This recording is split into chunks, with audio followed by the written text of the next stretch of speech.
It's a celebration galore here in Nigeria, particularly with sports. Well, let me just say women's sports. And it's so beautiful to see women doing our nation proud, flying the flag high. We're joined on the program by the chairman of the National Sports Commission, Mr. Shehu Diko, and the victorious coach of the D Tigress, Coach Rena Wakama. Ladies and gentlemen, good morning. Thank you for joining us. I know it was a long night yesterday celebrating, but we're glad that you're able to join us to speak about this victory. Coach Wakama, let me begin with you. You know, one of the memories I have of you is, I think it was during an international match. I'm trying to remember which country we're playing against, and you rallied your girls together and told them, you know what? You are not your enemies. The opponent is the enemy. I think that was last year or 2 years ago. And I started taking note of your coaching style, the way you're able to rally the girls together, motivate them, push them. It is beautiful to see. So let me just ask you this straight up. How does it feel seeing your hard work paying off yet again? It feels amazing. Good morning, everybody. We're happy to be home. We're happy to be able to win another cup and bring it back to you guys. Thank you again to the Federal Republic of Nigeria, Tinubu, our First Lady, Diko, our chairman. This has been an amazing welcome home, and we're so happy. We are happy to receive you. We're going to talk more, but let me speak to the chairman since you mentioned him. Chairman, what exactly is, I don't know, to call it the secret. Some say it's just happening. It's been years of build-up. But under you, the Super Falcons have done Mission X, the D Tigress, Mission V. Well, we hope the Super Eagles, or first the D Tigers, who are starting their own competition soon, would nick another one. But maybe tell us, how does it feel? And is there a secret? Do you take credit for this? Well, you know, I don't know. Definitely when you're leading something and it's working well, there has to be something you're doing right. But really, it's a collective effort by everybody who is involved. Our job basically is to lead, is to make sure we put everybody in the right boxes and give the right enablers for the people to do what they have to do and to explore.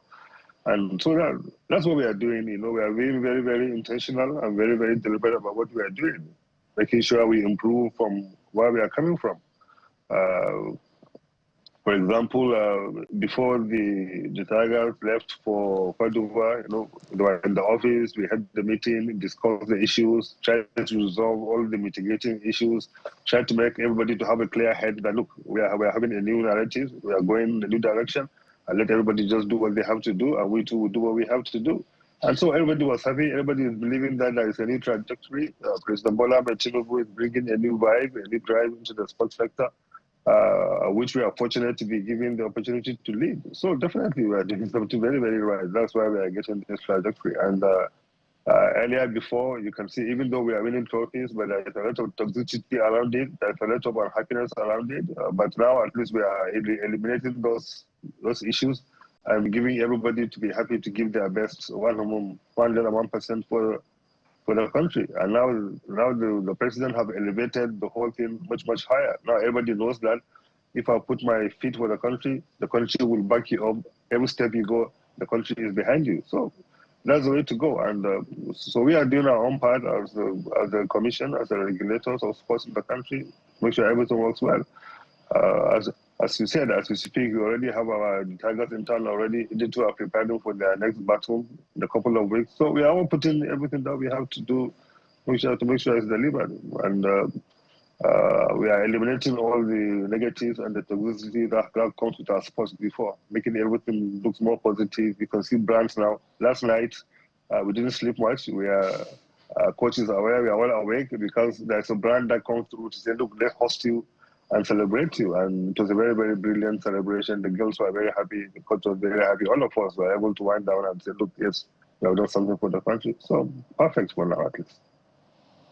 Coach Rena, it's good to see you, and I wonder if you got feelers. We were celebrating your victory right here on this set yesterday, and of course, reflecting on your own personal achievements. The first female coach to lead the Tigresses to victory since 1966, and this back-to-back victory, you also take credit for it. And our correspondent was speaking to your style, but we want to hear from you about your trade secrets. Tell us what it is that you do differently that makes the Tigresses bring us victory time and again. I can't give out all my secrets, but I'll just tell you guys, I lead with passion and purpose. I lead with passion and purpose. And when you do those two things, it's easy for people to follow you. I'm relatable with my players, but I also have a great group of staff around me. It takes a village for girls to be successful in sports, and you need a great team to help you push your mission forward. So thank you to my assistant coaches, Wani Mungazi, Michelle. They all are brilliant in their own way, and we together were able to make history once again. I know that, let me bring this to Mr. Diko. One of the reasons now for this conversation is to the effect that post-victory structures is what we are more interested in. The largesse has come for the girls, both for the Falcons and the Tigress. And for some of us were waiting to see, okay, is the president going to do it in equal measure? And well, he didn't disappoint. Of course, he's gotten flags and praises for those moves. But beyond that, we're talking about issues of structures, issues around facilities, issues around the league itself. So what are you putting forward, both for, especially for the, since the Tigress is the latest conversation, I don't know how much of Nigeria is a basketball country, but these ladies have shown that whatever it is, we can prove our worth despite the circumstances we find ourselves. So what are the immediate things you're planning to do to make the league in Nigeria as viable, competitive, robust as possible so that we have a lot of these ladies being churned out to give us more victories? Yeah, of course. You know, if you have followed yesterday, my opening remarks at the Villa, it's very clear that we are not taking our eyes off the ball because, yes, we are winning at this elite level, but we have to, part of our vision is to go back to ground zero, to go back to domestic development, to reset our focus and make sure that we are developing from the ground zero. And so at the moment, like basketball, for example, we are having a very nice conversation with the federation to see how we can come together and get back the league, the basketball league back the way it should be, get it to be played the way it should be played. But you know that even before, the disruption they had was because of external issues within the contending parties that have drilled the basketball that way. But we are putting all the structures that we have to put. President Bola and Tinubu has approved at least funding in the budget of this year to make sure that we have massive infrastructures across the country. We have to repair all of our infrastructures at the elite level, at the national stadium, concession the national stadium in Lagos and other stadiums to make sure they are working, and also build across the country. There's a budget to build a lot of like community facilities, sports centers, and everywhere across the country. So we have the right infrastructure to do that. And then also as a commission, we are focused a lot on also development. Because this Tigers, the Tigers will go tomorrow. There has to be a meal where we are having new talents that come on the scene that can be able to replace them so we can sustain this winning and these structures. Just last month, we have the national under-19 basketball team that participated at the World Cup in Czech Republic, and they tried to get the experience at the global level. They defeated China, which is very, I think, amazing at that moment. So we are building that for the future. Also, generally about sports, we are doing the same thing. Just a week or two ago, we finished the Africa Athletics under-18, under-20 championship, where we brought the young athletes across Africa to give them the exposure and the competition that we have. We have 45 countries there. At the moment, we have the Nigerian youth athletes. They are competing in Algeria across many sports. Over 100 athletes are competing in the Africa Youth Game in Algeria. Also, we are putting that building for the future, bringing new talents across all sports that will sustain the process. And that will give the leagues where they are doing more focus. Even now, at the moment, we have the university students.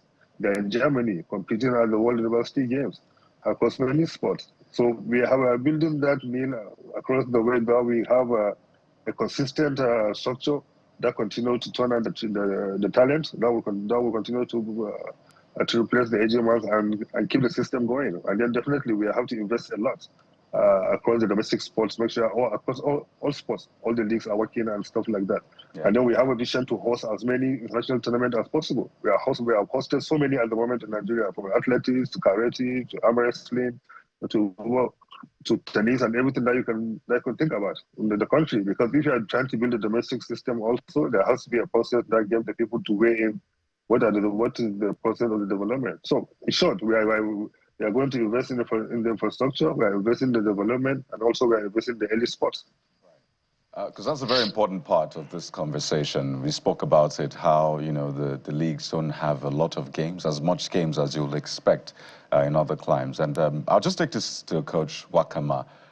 There's something really phenomenal about you, and I'm not just saying this because you've won trophies for Nigeria. It's the fact that you're 33 years old, Coach Wakama. Yes, age is just a number. You've proven that time and again. Your assistant, Coach Wani, is older, right? Even some of your players are older. Eznekalu, 33 years old. Victoria Macaulay, I think 35 or thereabout. But in spite of that, you're able to still deliver. In some climes, that is already a disadvantage. You say, no, come on, I'm older than you. How can you tell me to take this point? But you've been able to, in spite of that, deliver. Tell us again what perhaps your upbringing, and I know you were born in North Carolina. So is it a function of upbringing? What did you get there that you probably wouldn't have gotten here? So we're able to replicate that and raise more Coach Wakamas for the future. I hope you catch my drift here. Yeah, I've always been very, very headstrong about basketball. Anybody that knows me since I was a young girl, I've been always carrying the basketball with me everywhere. I'm from North Carolina. I grew up in North Carolina, but I'm by way of Okrika in River State. I came home, my first time I came home, I was 6 years old. And my mom and my family made a point for me to know where home was. So every year after I was 6 years old, I returned home. I actually had a chance to play in the Zenith League. So I had a taste of playing and winning a championship in Nigeria. And that's what ignited my fire to continue to come home and give back and really change the landscape of basketball. So this has been a lifelong dream of mine, to come home and be a positive figure. And another dream of mine is to continue to inspire young women in sports after me. So I plan to continue to come home, put on some initiatives, work right side by side with DECO and the NSC to, make sure that we are also not only training the youth to play sports, but if you want to coach, if you want to be an official, if you want to be in administration, anything you want to do, you can make a career in sports. It is possible. So I'm a living proof of it, and I'm so glad I have the opportunity now in the landscape to inspire others. That's amazing. There's been that talk about the player's got $100,000. The coach should get $100,000 too. I know you've heard that. I don't know if you want to speak to that. But what do you want to do right now that you've won another trophy? What is on your mind? What is on your to-do list? Because I saw you sweating, and I was like, come on, this lady needs to rest after this. So what's your plan? The plan is to, honestly, I have to go back. I'm going to enjoy this last few days that I have here at home with my friends and family and my players. I do have to go back. I work in the WNBA. I work for the Chicago Sky. We are still in season, so unfortunately I have to go back to work. My mind will still be here. My heart will still be here, and we're preparing for the next tournament. The girls and I plan to roll out some initiatives to give back to the communities here. So we have some things coming, but the plan right now is to go back to work, and then we'll be back to prepare for the World Cup. I was hoping that you would speak to, the reward and the difference in what was given to the girls and to the technical team, but perhaps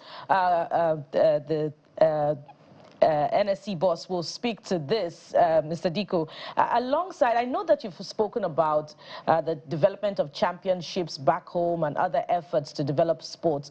But more importantly, some would see this abundance of reward to the Falcons and to the D-Tigresses as, tokenism when compared to what is really invested in sports, at the grassroots level. We were talking here yesterday, and our correspondent was speaking, to the cohesion at the grassroots level. For instance, the female basketball team is the Zenith basketball team, which speaks to, the investment of the private sector rather than a real political will, a commitment of, the government on the part of the government. Is this reward just, to look good in the eyes of the public as against what is really committed to sports development at the grassroots by the government?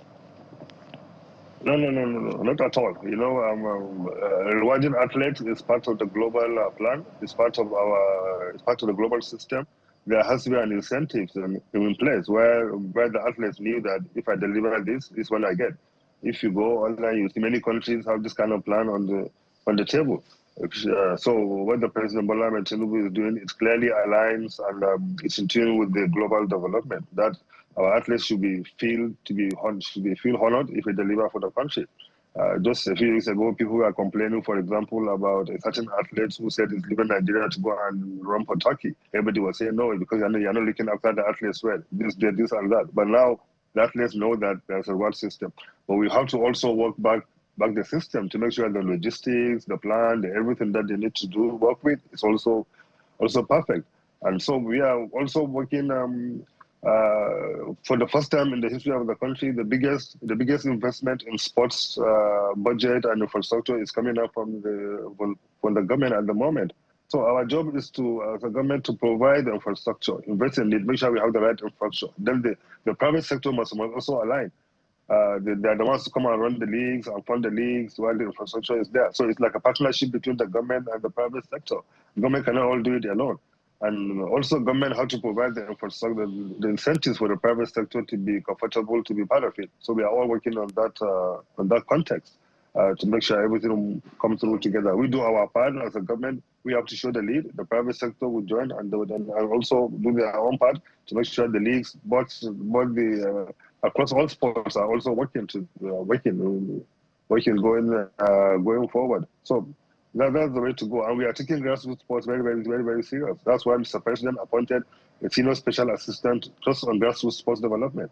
And so we are all trying to make sure we correct all the deficits that we are coming from and all the errors of before. And we build a very, very credible system, a very, very sustainable system that will uplift us, that will make sure our domestic sports is working well, our preparations is working well, also our international participation in the competitions is working well. We come in all the time, but we should be able to compete at every competition we find ourselves. We should put in our best legs. The coach was there in the last Olympics when the girls work there and punch as far as they can to the quarterfinals, which is also unprecedented. And so next one we have to aim higher and see whether we can get it much better. And I'm sure we can be able to do that. We have the best coach now in Africa and also the best coach in the world until the next Olympics. She's here with us. And so we can keep building on that and see how we can do. And I must give credit to the NBBF as well, because Musa Kida and his team have also been focused on this and make sure that we recalibrate and get the sports, the basketball working the right way. And we're giving all the support that we have to do to get that done. Mr. Diko, are you also looking at what partnership that could come through from subnationals in terms of collaboration to, for now, sports is supposed to be exclusive preserve of the sporting community, partners and all of that, but we see a lot of funding from government, which is the backbone of sports in Nigeria, at least at this material time. So what is in the conversation as far as subnationals is concerned, now that they have big monies to spend? Well, yeah, we are working very, very closely with them to make sure that the subnationals do what they have to do. First and foremost, also they too have to help us in providing the infrastructure across the states, across the local government, or something like that. For example, now the federal government and the Kaduna state government are working We have to fix back Ahmadu Bello Stadium in Kaduna to get it back the way it's supposed to be, and also advise the state government on how to build many other sports across the country. We are having the same conversation with the Oyo State government to fix back the Abahani Awolowo Stadium, the former Liberty Stadium, to make sure it's also top range and we have another better infrastructure there as well. And also advising the state on how they are able to invest and make things work for the sports. We are doing that with many states, Plateau State, all the states we are speaking with them. Even today, I'm going to have a meeting with the governor of Plateau State. It's about the same thing, how the state will also align to do that. Because the federal government cannot be able to do everything alone. It's about quality action. The states must also be investing in the infrastructure, in the athletes, the preparations, the training, and get things to work. If you check the budget of the Sports Commission this year, for example, there's the budget now we put there where we say we want to help the state government also to set up their own sports commission that will run as professionally as we are running, and also will align the vision together. So the whole country will have the same vision. Not that some states are running Ministry of Sports, some are youth and sports, some are culture and sports, some are... No, there has to be it's a biotic system that aligns from the bottom up in the country, that we are all working at the same level. We all know what we have to deliver. And you can see the last time how we upscaled the National Sports Festival, for example. You can see what has produced. All states now are competing, are trying to make sure they participate in it, and they also be part of it and bring the best athletes they could.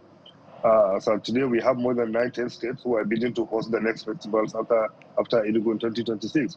It shows that the states are also aligning in the whole vision of Mr. President. Yes, they have more resources now, so they should invest more on the athletes, and then we will bring out the regulations, the process where there has to be minimum benchmark for everything we are doing, Right. including even the infrastructure we are building. So everybody will be doing the right thing, and then you can see everything will come together, and we have a very, very great sports ecosystem working domestically and also be able to compete globally. All right. I mean, we could have this conversation all day because it's really important. We want to be able to replicate these successes across board. And for those who think you're just focusing on football and basketball, I hope we're able to prove them wrong by investing in every sport available, because there's a lot of value we can get from sports. And I'm not just talking about the financial or economic bit, the way sports unites us as a nation. You can't put an amount to that. You can't put a value to that, really. It's so valuable. And I'll just take this to Coach Wakama and ask you, people have said that Nigeria is not a basketball nation in that sense, but I think we've proven them wrong, right? But there are still things we need to get right. You have experience around the world, even here in Nigeria, the WNBA. Even the girls have experience. Some of them play in Europe, France. I know someone plays in Israel as well. So we have a lot of experience. We're not short on experience. We're not also short on that kind of talent, because we're seeing our players do great stuff. So if there are a few things you say, okay, it's working well in the United States when it comes to sports development, and we can maybe replicate this here in Nigeria, what will those things be for you now from a personal point of view? I think there also has to be a huge investment in coaches, because the coaches are the ones that help train the athletes. And as soon as your coaches continue to elevate the level of training, the level of expertise in the sport, we'll see that grow at the grassroots level as well. There's a Nigerian everywhere. And we tend to be very good in almost every category. In the States, even back home, women's basketball is growing. And I can tell you off the top of my head, maybe 10 or 15 players that I know that are very good that have not gotten an opportunity.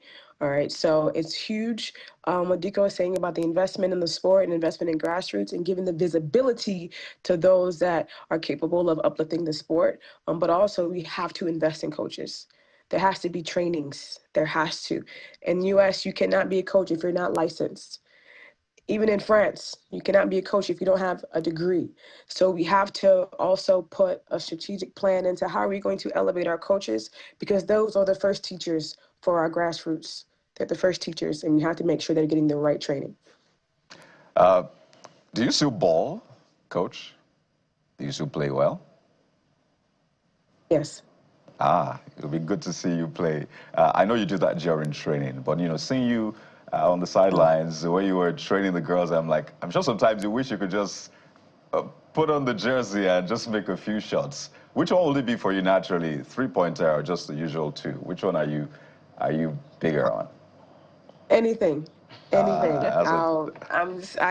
kind of like Ezine's like, it's so funny because my girls inspire me. I'm so motivated by my girls, right? But I would have probably been like Ezine. I'm fiery, I'm passionate. I love to play defense. I love to get the crowd going. So me and Ezine are probably one and the same. Now that you mention it, you actually look alike in some sense. But don't let me cause troubles in the team. We have to thank you so much. I know you know that the whole nation is grateful and is proud of the work that you've done and you will do in the future. So we wish you the very best. And we have to thank the chairman of the National Sports Commission as well. He's always forthcoming whenever you call on him. Always available, he's always around. So Chairman, here's to more trophies in the future. Thank you for the great work.